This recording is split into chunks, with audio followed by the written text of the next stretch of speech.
श्री क्षेत्र में जैसे ही व्यक्ति प्रवेश करता है, जगन्नाथ जी के दर्शन की तो बात बहुत आगे है। यहाँ से श्री नील चक्र दिखाई देना प्रारंभ हो जाता है। नील चक्र दर्शन करते ही जन्म से लेकर अब तक जितने पाप हैं, नील चक्र के दर्शन से तुरंत सब पाप समाप्त हो जाते हैं। ये जगन्नाथपुरी।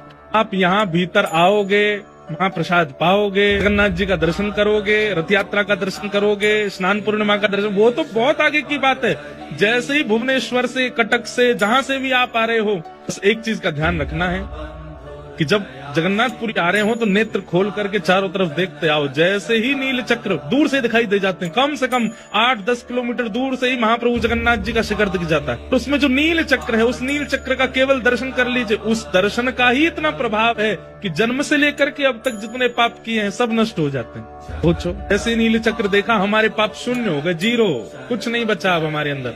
अब यहाँ रह करके जगन्नाथ जी दर्शन किए, महाप्रसाद पाया, यहाँ रह करके कथा सुन रहे हैं, महोदधि समुद्र में स्नान करेंगे।